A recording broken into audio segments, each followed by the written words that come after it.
প্রদীপ্ত সংবাদে আপনাদের সাথে আছি আমি ইয়াসমিন সুমনা। সারা দেশে বাসের ভাড়া প্রতি কিলোমিটারে 11 পয়সা বৃদ্ধি করেছে সরকার। নতুন সিদ্ধান্ত অনুযায়ী দূরপাল্লার বাস ভাড়া কিলোমিটারে 2 টাকা 12 পয়সা থেকে বেড়ে 2 টাকা 23 পয়সা করা হয়েছে। এই হিসেবে দূরপাল্লার বাস ভাড়া 5.1% বেড়েছে। বর্ধিত বাস ভাড়া সারা দেশের মতো রাজশাহীতেও কার্যকর হয়েছে। যাত্রীরা বলছেন, তেলের দাম বৃদ্ধির সাথে বাস ভাড়া বাড়লেও যখন তেলের দাম কমে তখন আর ভাড়া কমানো হয় না। এদিকে বরিশাল থেকে বিভিন্ন রুটে ছেড়ে যাওয়া বাসের ভাড়াও বেড়েছে। বরিশাল বিভাগের 6 জেলা ও পার্শ্ববর্তী জেলার রুটগুলোতে বেড়েছে বাস ভাড়া। এতে ক্ষোভ প্রকাশ করেছেন যাত্রীরা। এ বিষয়ে আরও খবর জানবো আমাদের সহকর্মীদের কাছ থেকে। আমাদের সহকর্মীরা যুক্ত হয়েছেন রাজশাহী থেকে ইউসুফ আদনান এবং বরিশাল থেকে মর্তুজা জুয়েল। শুরুতে যাচ্ছি ইউসুফ আদনানের কাছে। আদনান, বাস ভাড়া বৃদ্ধির প্রভাব কেমন দেখছেন, আর বাস কর্তৃপক্ষ ও যাত্রীরা কি বলছেন? সুমনা, আপনি খবরে যেমনটি বলছিলেন যে 11 পয়সা বৃদ্ধি পেয়েছে প্রতি কিলোমিটারে। সেই হিসাবে আমরা দেখেছি ইরানের যে যুদ্ধের প্রভাবে ডিজেলের দাম বাড়ছে, এরই প্রভাবে রাজশাহীতেও 11 পয়সা বৃদ্ধি পেয়েছে প্রতি কিলোমিটারে। আমরা এখন রয়েছি রাজশাহী ঢাকা বাস টার্মিনালে। এখানে এসে আমরা কাউন্টারগুলো থেকে জানতে পেরেছি তারা যে সরকার গতকাল 11 পয়সা বৃদ্ধি করেছে তারা নিচ্ছেন। তবে কিছু কিছু কাউন্টার বলছেন যে তারা ভাড়া এখনো বৃদ্ধি করেনি, তাদের হাতে এখনো যে প্রজ্ঞাপন বা বিআরটির যে লিস্ট না থাকার কারণে তারা এখনো ভাড়া বৃদ্ধি করেনি বলে জানিয়েছেন। তবে একটি বিষয় সুমনা জানিয়ে রাখি যে 11 পয়সা বৃদ্ধিতে দূরপাল্লার যে ভাড়া 2 টাকা 12 পয়সা সেটির সাথে যুক্ত হয়ে 2 টাকা 23 পয়সা হয়েছে। এই হিসাবে যদি আমরা অনুযায়ী ধরি তাহলে 5.1% ভাড়া বৃদ্ধি পেয়েছে। তবে যাত্রীরা বলছে যে ভাড়া যখন বৃদ্ধি পায়, তেলের দাম বাড়লে ভাড়া বাড়ে, তবে তেলের দাম কমলে কখনো আমরা দেখিনি যে আসলে ভাড়া কমেছে। সেই ক্ষেত্রে যথাযথ কর্তৃপক্ষ এগুলো মনিটরিং করা দরকার। আবার কিছু কিছু পরিবহন রয়েছে তারা দেখা যাচ্ছে যে নির্ধারিত ভাড়ার চেয়ে কিছু ভাড়া বেশি তুলছে, সেগুলোতেও মনিটরিংয়ের দাবি তুলেছেন যাত্রীরা। আর যারা বাসের সাথে সংশ্লিষ্টরা রয়েছে তারা বলছে যে আমাদের যে ভাড়া বৃদ্ধি করেছে তা আসলে আমরা কার্যকর করেছি, তবে আর একটু বেশি হলে তাদের ভালো হতো। তারা বলছিলেন যে দ্রব্যমূল্যর যে ঊর্ধ্বগতি, জিনিসপাতি সবগুলোর দাম বেশি, সেক্ষেত্রে দাম ভাড়াটা আর একটু যদি বাড়তো তাহলে তাদের জন্য ভালো হতো। আসলে এই ছিল আমার কাছে রাজশাহী থেকে সুমনা। আদনান, ধন্যবাদ আপনাকে। দর্শক, এই বিষয়ে আরও জানতে আমরা যাব বরিশালে। সেখানে আছেন সহকর্মী মর্তুজা জুয়েল। জুয়েল, আপনি তো বরিশালে রয়েছেন, সেখানে বাস ভাড়া বৃদ্ধির প্রভাব কেমন দেখছেন, যাত্রীরা কি বলছেন, জানাবেন বিস্তারিত। সুমনা, সরকার যে গতকালকের যে ঘোষণা দূরপাল্লা রুটে প্রতি কিলোমিটারে 11 পয়সা বাস ভাড়া বৃদ্ধির যে ঘোষণাটি এসেছে, এর কিন্তু আরো 1-2 দিন আগে থেকেই বরিশালে কিন্তু বাস ভাড়া বৃদ্ধি করা হয়েছে। বিশেষ করে আমরা দেখেছি যে বরিশাল ঢাকা, বরিশাল রাজশাহী, বরিশাল ময়মনসিংহ এবং বরিশাল থেকে চট্টগ্রাম, এই রুটগুলোতে যে দূরপাল্লার অন্যান্য রুটগুলো রয়েছে সংযুক্ত, সেখানে প্রতি যাত্রী প্রতি অন্তত 50 টাকা ভাড়া বৃদ্ধি করা হয়েছে। এছাড়া বরিশাল থেকে বরিশাল বিভাগের 6 জেলা এবং পার্শ্ববর্তী মাদারীপুর, গোপালগঞ্জ সহ অভ্যন্তরীণ যে রুটগুলো রয়েছে সেখানে যাত্রী প্রতিটি রুটে অন্তত 10 টাকা পর্যন্ত ভাড়া বৃদ্ধি করা হয়েছে।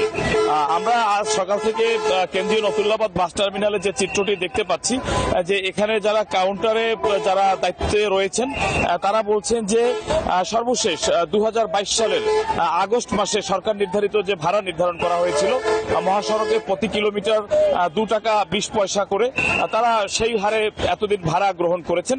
সেই হিসাবে বরিশাল ঢাকা রুটে 565 টাকা ভাড়া থাকলেও তারা ইতিপূর্বে কম ভাড়া গ্রহণ করেছেন। সাম্প্রতিক তেলের মূল্য বৃদ্ধি পাওয়ার ফলে তারা সেখানে 35 টাকা ভাড়া বৃদ্ধি করেছেন, অর্থাৎ 600 টাকা পর্যন্ত বর্তমানে ভাড়া নেওয়া হচ্ছে। এছাড়া অন্যান্য রুটে সুমনা মহাসড়কের যে নির্ধারিত সরকার নির্ধারিত যে ভাড়া, এর সঙ্গে কিন্তু পদ্মা নদী এবং যমুনা নদীর পারাপারের ক্ষেত্রে যাত্রী প্রতি 40 টাকা টোল নির্ধারণ করা আছে। প্রতি যাত্রী প্রতি সরকার নির্ধারিত সেই টোলের টাকাটিও কিন্তু এই ভাড়ার সঙ্গে যুক্ত হয়ে 600 টাকা থেকে 750 টাকা পর্যন্ত বিভিন্ন রুটে ভাড়া নেওয়া হচ্ছে। তো সেক্ষেত্রে আমরা দেখতে পাচ্ছি যে পূর্বের যে ভাড়া ছিল সে তুলনায় অন্তত 50 টাকা পর্যন্ত বৃদ্ধি করা হয়েছে। অর্থাৎ বরিশাল থেকে ঢাকা রুটে অন্তত 200 কিলোমিটার পথে কিন্তু 50 টাকা বৃদ্ধি যদি করা হয়ে থাকে, সেক্ষেত্রে প্রতি কিলোমিটারে অন্তত 4 টাকা কিন্তু ভাড়া বৃদ্ধি করা হয়েছে। যদিও সরকারি ঘোষণা এটি বলা হয়েছে 11 পয়সার কথা। এর প্রতিক্রিয়ায় কিন্তু যাত্রীরা বলেছেন যে বর্তমানে তেল সংকটের কারণে তাদের বিভিন্ন রকম সমস্যার সম্মুখীন তারা হচ্ছে। যেহেতু জ্বালানি তেলের সঙ্গে দৈনন্দিন জীবনের অনেকগুলো অনুষঙ্গ জড়িত, বিশেষ করে বিদ্যুৎ, গ্যাস সহ অন্যান্য নিত্য প্রয়োজনীয় দ্রব্যর মূল্য বৃদ্ধি পেয়েছে। সেক্ষেত্রে বাড়তি ভাড়া বৃদ্ধির ফলে তাদের ভোগান্তিতে আরো একটি বাড়তি মাত্রা যুক্ত হয়েছে, এটি তারা বলেছেন। তারা বলেছেন যত দ্রুত সম্ভব তেল সংকট নিরসনের মাধ্যমে সংশ্লিষ্ট যে বৃদ্ধির বিষয়টি সেটি সরকার নিয়ন্ত্রণে আনবে, এমনটি তাদের প্রত্যাশা করেছেন। এবং যাত্রীরা বলেছেন যে তারা যে বেতন পান সে বেতন কিন্তু বৃদ্ধি করা হয়নি। অপরদিকে দ্রব্যমূল্যের ঊর্ধ্বগতি এটি আসলে তাদের সঙ্গে অসামঞ্জস্যপূর্ণ হয়ে যাচ্ছে। ফলে এই বিষয়টি ঊর্ধ্বতন কর্তৃপক্ষ এবং সরকারি কর্তৃপক্ষকে তারা দ্রুত বিবেচনায় আনার দাবি জানিয়েছেন। অপরদিকে বাস চালকরা বলছেন যে সরকার নির্ধারিত মূল্যের মধ্যে তারা ভাড়া নির্ধারিত রেখেছেন, সরকারি যেভাবে ঘোষণা আসবে তারা সে হারে ভাড়া গ্রহণ করবেন। এই ছিল আসলে সুমনা বরিশাল থেকে বাস ভাড়া বৃদ্ধির এখন পর্যন্ত তথ্য। জুয়েল, ধন্যবাদ আপনাকে। দেশের পোশাক খাতের জন্য শোকাবহ একদিন আজ। 13 বছর আগে এই দিনে সাভারের রানা প্লাজা ধ্বংসে প্রাণ হারান অন্তত 1138 জন শ্রমিক, আহত হন সহস্রাধিক। এত বছর পরও বিচার ও পর্যাপ্ত ক্ষতিপূরণ না পাওয়ায় হতাশ আহত শ্রমিকরা।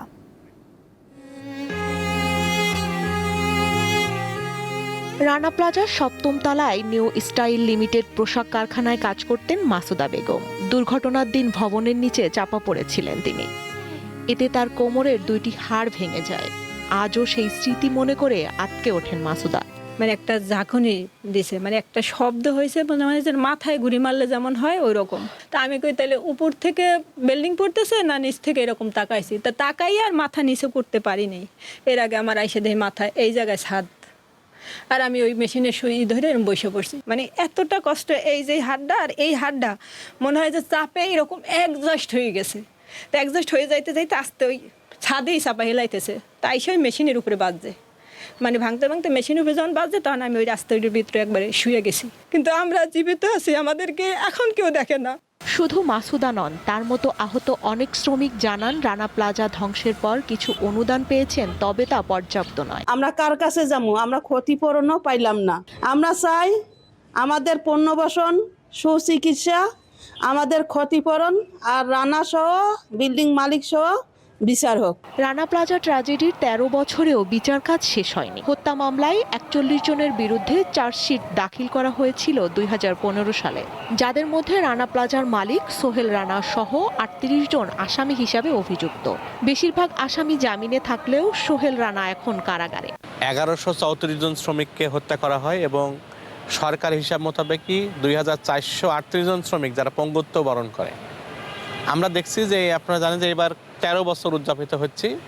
আমরা এই 13 বছরেই শ্রমিকদের ক্ষতিপূরণ, পুনর্বাসন, সুচিকিৎসা এবং বিচার কোনোটাই আসলে নিশ্চিত হয় নাই। এখন যেহেতু নতুন একটা সরকার আসছে, আমরা মনে করি যে এখন সেটা দাবিটা পূরণ করবে। 2013 সালে 24 এপ্রিল ধসে পড়ে সাভার বাজার বাস স্ট্যান্ড এলাকার রানা প্লাজা।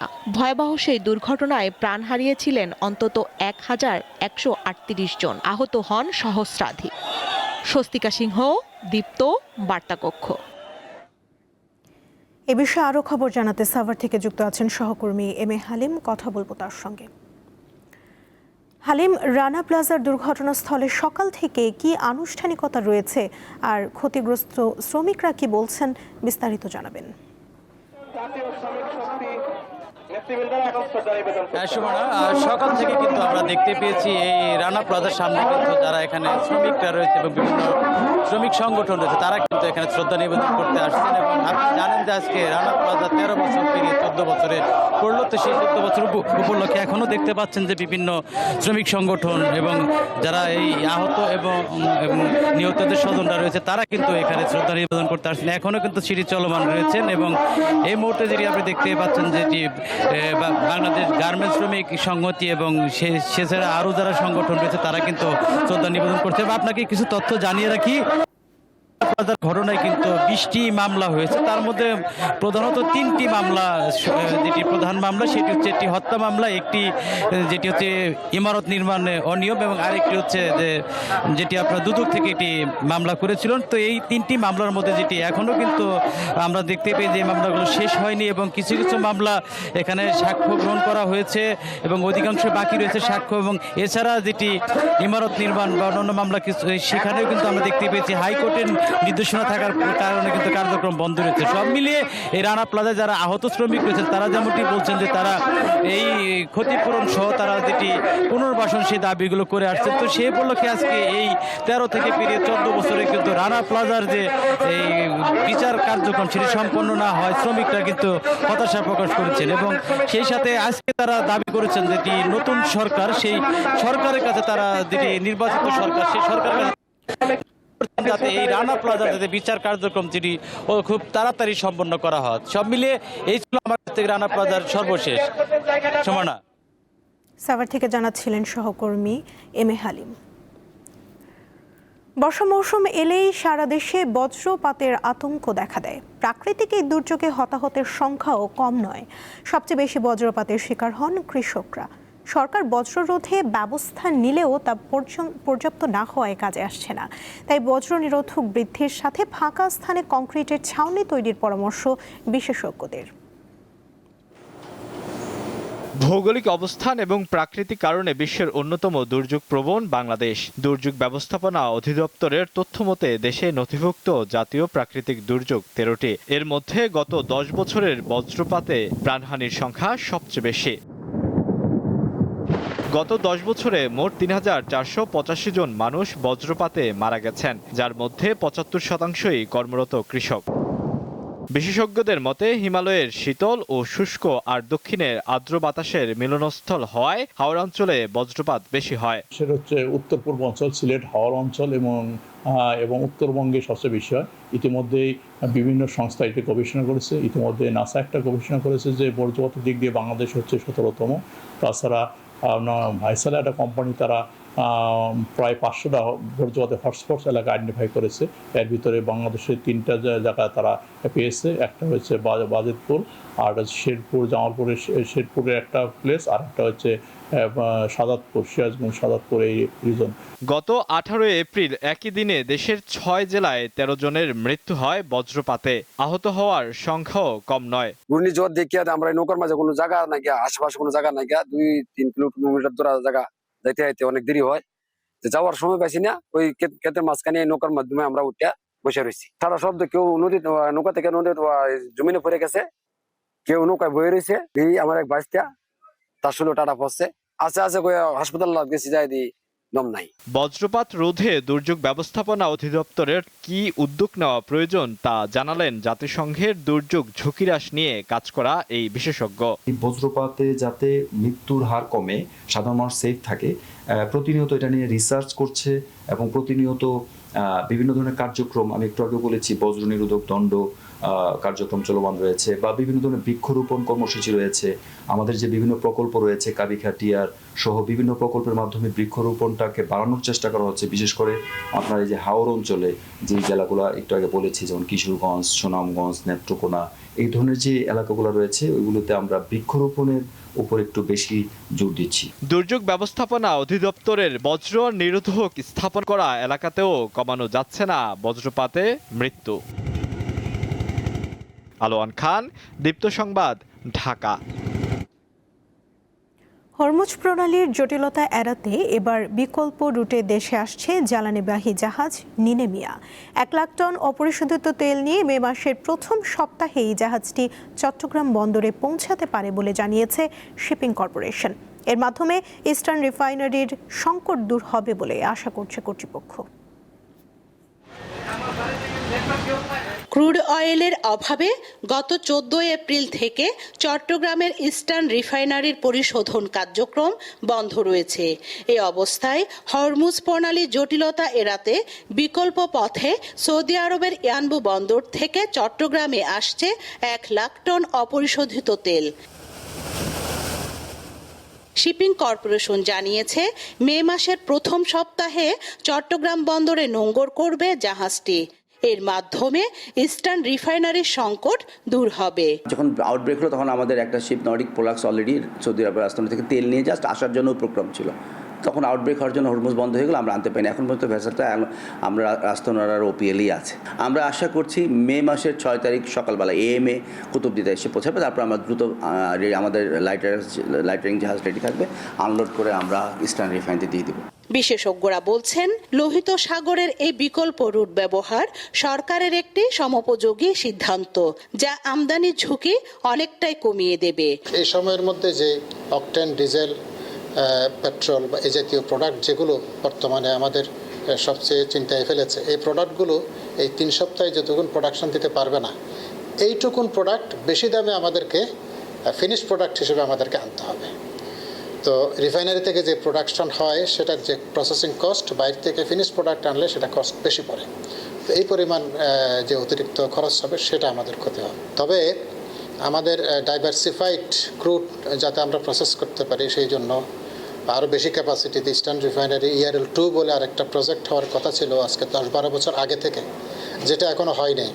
বিশ্ব রাজনৈতিক জটিলতাকে পাশ কাটিয়ে বিকল্প পথে তেল আসা মানে কেবল সরবরাহ বৃদ্ধি নয়, এটি সংকট মোকাবেলায় বাংলাদেশের সক্ষমতার প্রমাণ বলেও মনে করছেন সংশ্লিষ্টরা। রুনা আনসারি, দীপ্ত সংবাদ, চট্টগ্রাম।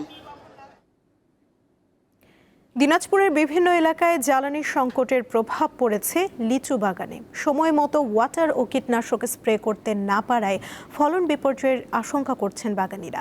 গাছের গুটি বড় হওয়ায় গুরুত্বপূর্ণ সময়ে প্রয়োজনীয় স্প্রে কার্যক্রম ব্যাহত হওয়ায় দুশ্চিন্তায় দিন কাটাচ্ছেন চাষিরা।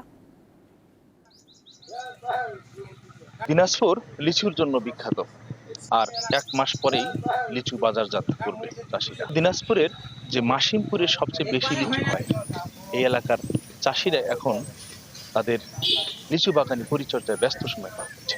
এটি হচ্ছে সেই এক্সপ্রে করা মেশিন, যেটি পেট্রোল চালিত মেশিন। এই মেশিনের মাধ্যমে চাষিরা তাদের লিচু বাগানে এক্সপ্রে করে থাকেন। বর্তমান চাষিরা পেট্রোলের অভাবে অনেকটা কিন্তু হিমশিম খাচ্ছে। এই পেট্রোল দিয়ে চালাতে হয় মেশিন। এখন আমরা স্প্রে করব, স্প্রেটা ঠিক মতন দিতে পারছি না, সময় মতো এখানে পেট্রোল পাওয়া যাচ্ছে না। পাম্পে যাচ্ছি, বলতেছে জারকিনে পেট্রোল দেওয়া যাবে না, মেশিন আনতে হবে। কিন্তু এখন এই কারণে আমাদের লিচু ঝরে পড়ে যাচ্ছে, সময় মতো বীজ দিতে পারি না, স্প্রে করতে পারি না। তাহলে কিভাবে আমাদের টেকবে? 1 মাস পরে মনে করেন যে আমরা এই ফলটা পারবো, কিন্তু সময় মতো ট্রিটমেন্ট দিতে পারছি না। এখন এই বাজারে যদি লিচু যদি এখানে মনে করেন যে কম দামে বিক্রি করতে হয়, তাহলে তো আমাদের পোষাবে না, আমাদেরকে বেশি দামের দরকার। মেশিন স্প্রে করে ঝরঝর করে মারতে হবে। এই তেল তো পাওয়া যাচ্ছে না, তেল না পাওয়ার কারণে তো ছেঁকাও দিয়ে পারছি না, লাইনে দাঁড়াতে হচ্ছে, তেল পাচ্ছি না। এভাবে আমাদের অনেক সমস্যাতে ভোগান্তি হচ্ছে। আর ম্যাক্সিমাম লিচু গাছ আমাদের খুব সমস্যা দেখা দিচ্ছে। আরো যে লিচুর মধ্যে স্প্রে না করার কারণেই বা সেচ না করার কারণেই লিচু নষ্ট পড়ে যাচ্ছে।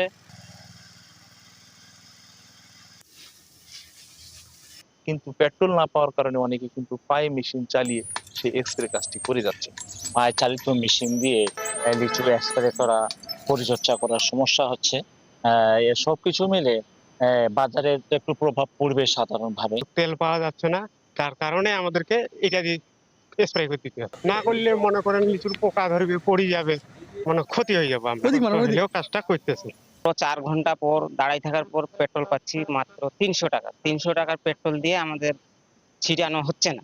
এই কারণে আমাদের সময়টা লস হচ্ছে, লেবারও বেশি লাগতেছে। তারপরে এই প্রভাবটা, দামটাও বেশি বাজারে হবে। এই বছর আমার দিনাজপুর সদর উপজেলায় 491 হেক্টর জমিতে লিচুর চাষাবাদ করা হচ্ছে। এখন পর্যন্ত কোনো রোগবালাই পোকামাকড়ের আক্রমণ সেরকম নাই। কিছু কিছু মেশিন আমাদের পেট্রোল চালিত আছে। সেক্ষেত্রে আমরা কৃষকদের প্রত্যয়ন অগ্রাধিকার ভিত্তিতে তাদের চাহিদা যে আছে চাহিদার ভিত্তিতে আমরা কৃষকদেরকে প্রত্যয়ন কার্ড দিচ্ছি। পেট্রোল এবং ডিজেলের সংকট দেখা দেওয়ার কারণে লিচু বাগানে সেচ এবং এক্সপ্রে কাজে ব্যাহত হচ্ছে। এতে করে উৎপাদনের অনেকটাই ব্যাঘাত ঘটতে পারে বলে চাষিরা জানিয়েছেন। সুলতান মাহমুদ, দীপ্ত টেলিভিশন, দিনাজপুর, মাসিমপুর থেকে।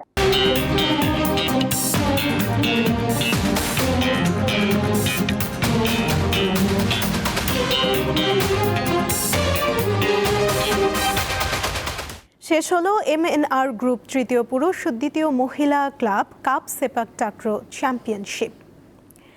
মিরপুর স্পোর্টস ক্লাবকে 2-0 সেটে হারিয়ে পুরুষ বিভাগে চ্যাম্পিয়ন হয়েছে চাঁদগাঁও স্পোর্টিং ক্লাব, আর নারীদের বিভাগে শিরোপা জিতেছে আর্টিসান ক্লাব। জাতীয় সেপাক টাকরো স্টেডিয়ামে খেলা শেষে বিজয়ীদের হাতে পুরস্কার তুলে দেন যুব ও ক্রীড়া মন্ত্রণালয়ের সচিব মাহবুবুল আলম। বিশেষ অতিথি ছিলেন ওয়ার্ল্ড আর্চারি এশিয়ার সভাপতি কাজী রাজীব উদ্দিন আহমেদ চপল। পৃষ্ঠপোষক প্রতিষ্ঠানের কর্মকর্তাদের পাশাপাশি সমাপনী অনুষ্ঠানে উপস্থিত ছিলেন অ্যাসোসিয়েশনের সাধারণ সম্পাদক ফারুক ঢালি। এবারের প্রতিযোগিতায় অংশ নেয় 16টি পুরুষ ও 8টি নারী ক্লাব। এই ছিল এখনকার মতো। পরবর্তী সংবাদ বেলা 12টায় দেখার আমন্ত্রণ রইল। এছাড়া আরও তথ্য পেতে যুক্ত থাকুন দীপ্ত ডিজিটাল প্ল্যাটফর্মের সাথে। ধন্যবাদ সবাইকে।